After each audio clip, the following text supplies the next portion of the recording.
our feature presentation.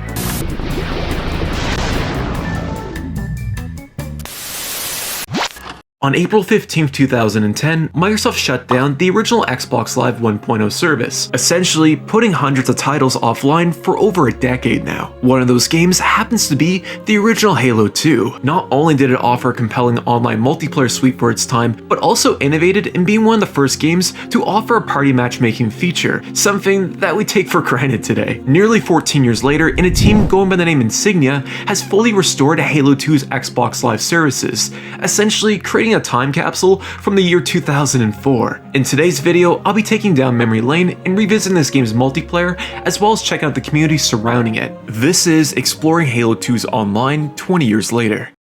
Before we begin, I'd just like to give a shout out to the following people for making this video a possibility. From the Halo X Live Central Discord channel, Aileen, fellow content creators, the Mighty Benstein, Honey88, the Vengeful Vadim, and of course the Insignia team for bringing this game back online. Thank you guys so much, it's greatly appreciated. Also, if you're looking to find others to play Halo 2 online with, I recommend joining both the Halo Classic Hub and the Halo X Live Central Discord channel. I'll leave a link for both Discords in the description. 2004 was a year to remember. I spent a lot of my time back then visiting websites like eBombs World and watching those goofy G.I. Joe PSA dubs. Stop all the downloading! That year, you might have been quoting Napoleon Dynamite lines with your best friends. Tina, you fat lard, come get some dinner!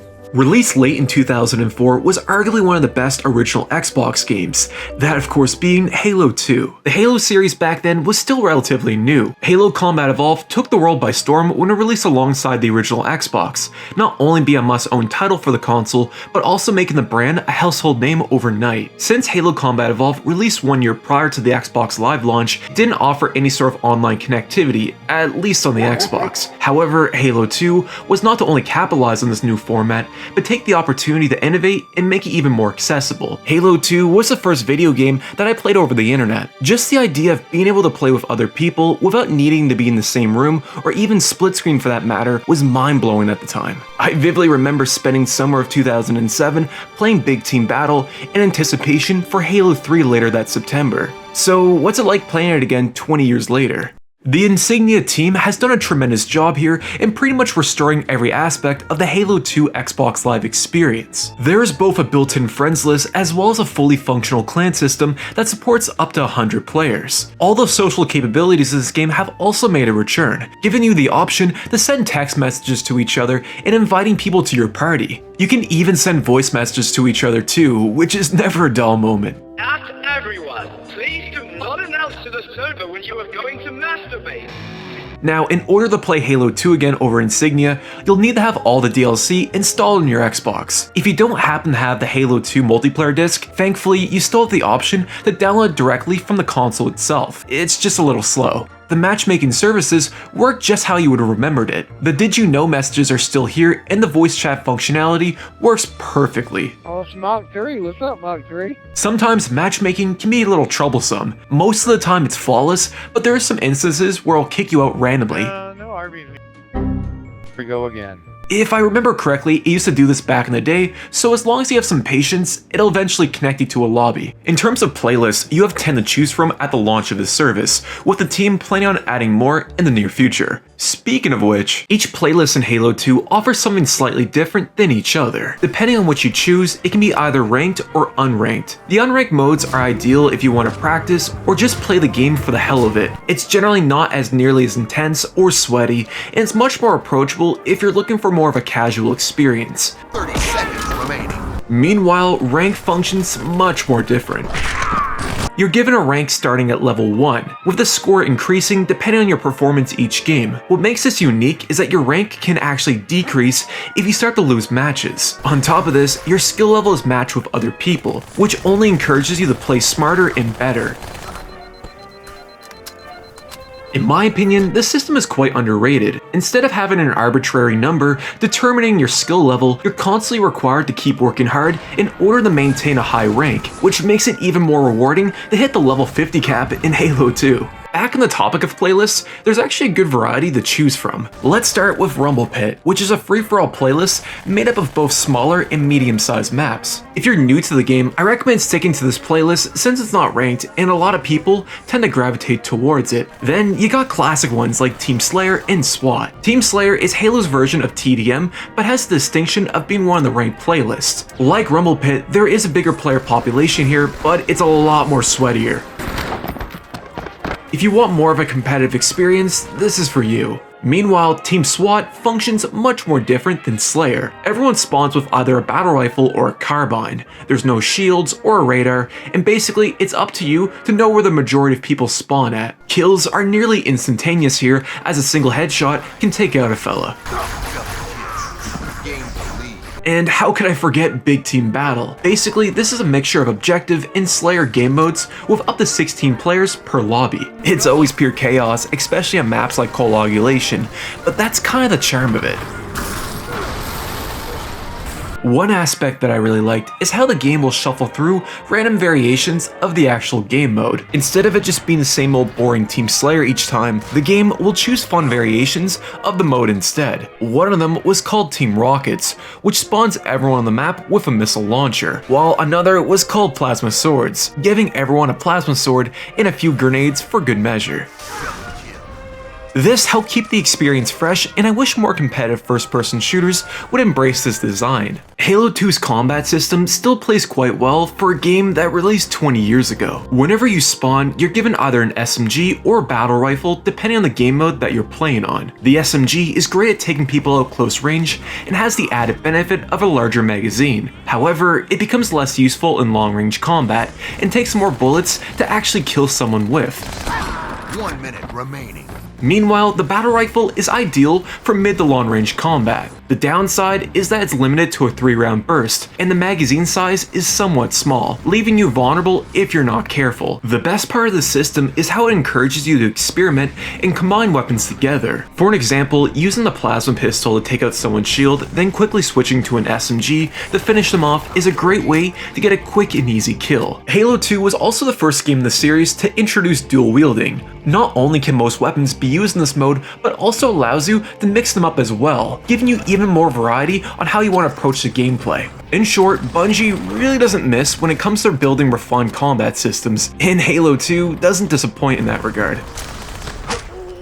Later on in the week, I joined an event hosted by the Halo Classic Hub Discord channel, where I had the opportunity to play a few custom games. Now, admittedly, the only custom games I'd ever played on was on Halo 3, so I was quite curious to see what Halo 2 had to offer. First match had us playing the game mode called Fight Club on the map Lockout. Lockout is best described as a small-sized map made up of various hallways, a jump pad, and a center courtyard where the majority of the action takes place in. What makes Lockout great is that its level design gives you options to approach it based on your playstyle. You can go guns blazing by jumping off of one of the main rooftops straight into the courtyard, or you can sneak your way around, giving you the element of surprise. I always found that Lockout brought out the best aspects of Halo 2's combat system. In Fight Club, you spawn with a plasma pistol, with the only way to get a kill is by punching each other.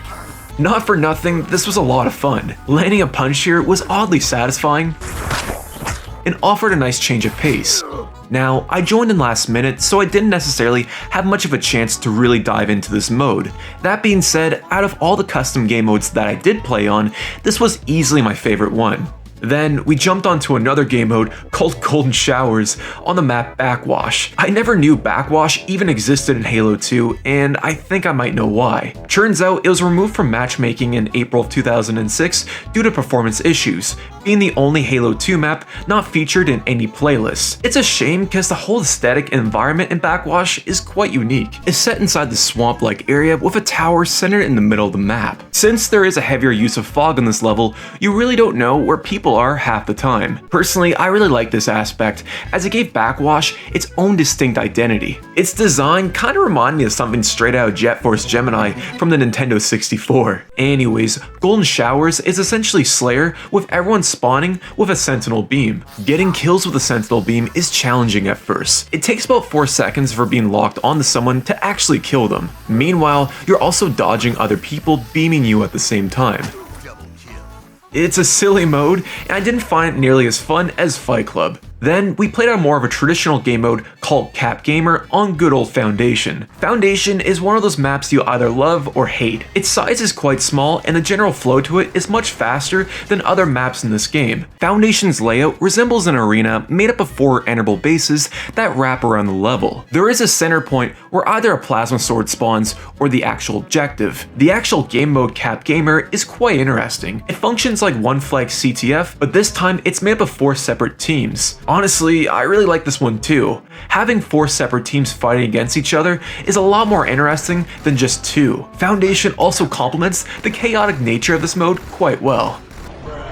Fun fact about Foundation is that it's the only Halo map in the series that was locked by default. In order to access it, you need to complete the Halo 2 campaign on any difficulty. Bungie ended up reverting this decision later on with the game's first title update, as the actual unlock would glitch and prove to be very inconsistent with a lot of other players. Later on, I ended up joining a random custom game hosted by my boy Aileen on a late Friday night. This time, we were playing on the map Desolation on the game mode called King. Desolation is another arena style map that has 2 different layers to it. There is a top layer which is centered around this tower in the middle of the map. Then you can either jump down or use one of the available tunnels to get to the bottom layer, which is a lot more close quarters and gives you a jump beam as a last minute option. The actual game mode King is a variation of King of the Hill, but with some changes. For starters, whenever you respawn, there's a different loadout given to you each time. The actual point that you're required to capture is fixed, and everyone plays in teams of 4. Double kill. When you shove 16 players on a small map like Desolation and give half of them a missile launcher, it quickly turns into a giant shit show.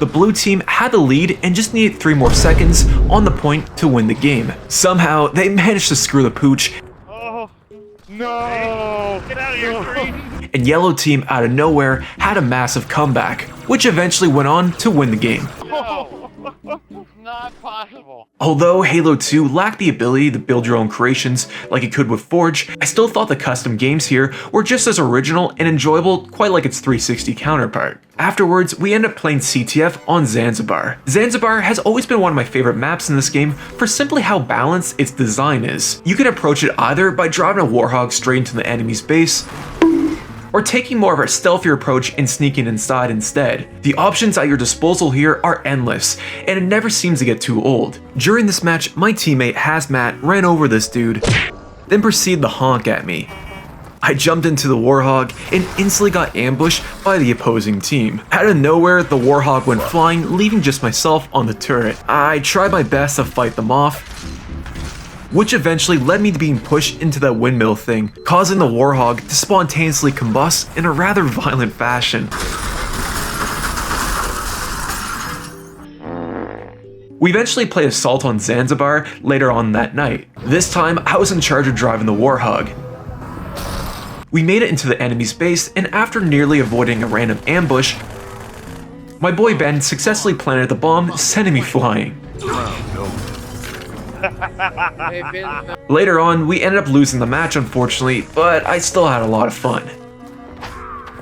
And finally, I had a chance to play on Sanctuary. Considered by many as one of the best maps in Halo 2, Sanctuary is best described as a balanced arena-style level that offers multiple ways to approach it. Centered in the map is a structure that has a main tunnel going through it. This eventually leads to a plasma sword, where a lot of people fight over. There's also 2 additional pathways that you can choose that eventually connect each part of Sanctuary together. On top of this, verticality plays a big role here, as the map is littered with various walkways and bridges that you can easily ambush someone from. It's definitely one of my personal favorites, and I had a blast revisiting it again. What truly made this experience special wasn't the fact that we can revisit Halo 2 online again, rather just how much it reminded me of the 2000s. Majority of the pre-game lobbies I would join would have at least 3 or more people talking to each other over game chat. You know, like a good rate. Like that Arby's cheeseburger. Arby's, we have the meats. We have the meats. Yo, I hear on Headlong you get some real good head. True. That's what they call it that. We got Big Boy in bottom, dude. I don't know if you guys see that. Be on your best behavior, guys. Who? Oh, we got a full on. Your mama's so poor, I saw her walking down the street kicking a can. I asked her, What you doing? She said moving. While at the end of the match, it wasn't uncommon to find people bantering back and forth about the previous game. Me and Bucket were in the Warthog together, and some guy got in the passenger seat. We drove him up to our tank, and he just blew us away. I was like, hey, you might... You don't need to look at my kill count. I was the driver in the room. I've helped the team tremendously. Honestly, this made me reflect on just how much we took for granted back then. Nowadays, modern AAA games are really quiet, and matches aren't that memorable, almost as if you're playing against AI rather than actual humans, which probably isn't too far from reality. While in Halo 2, each match had something about it that stuck out. I could do this all day. One time, I was on coagulation getting B-roll for this video, when all of a sudden, this fella going by the name Tom pops right in front of me. Instead of killing me, he just teabagged the ground and walked away as if we never crossed paths before. Moments like this just goes to show how special this community truly is. Halo 2 holds a special place in my heart. It's one of those things where you truly had to be there in its prime to fully understand the impact it had, as simply describing it in words doesn't do it justice. We all have that one story of a crazy match or something so ridiculous that lives rent-free in your head just to remind you decades later when you least expect it. We'll probably never be able to time travel and relive 2004 again, at least in my timeline, but being able to play Halo 2 again in its former glory is the closest thing to it. My time with Halo 2 was nothing short but exceptional. The Insignia team not only faithfully restored the entire Halo 2 Xbox Live experience, but inadvertently created a time capsule of a better era. This community could definitely use more people and awareness. Included in this video's description is a how-to guide on getting Insignia on your Xbox. It's quite easy to do and is 100% free. If you prefer to use PC, my boy Dorian_D made a tutorial on how to run Insignia using the Xenu emulator. It is a great tutorial that is comprehensive and gives you enough info to get up and running. If you made this far in this video, I just want to say thank you so much for watching, and I really appreciate your time. I'm currently working on my next project, which is exploring dead Xbox 360 games. For this one, I wanted to challenge myself and cover more obscure early Xbox 360 titles. And I even had the chance to play the infamous Halo 3 Pimps at Sea alpha build that leaked out a few years ago. It's really damn cool. If you're new to this channel, please consider leaving a like or even a subscription. It's greatly appreciated. And until next time, fellas, peace.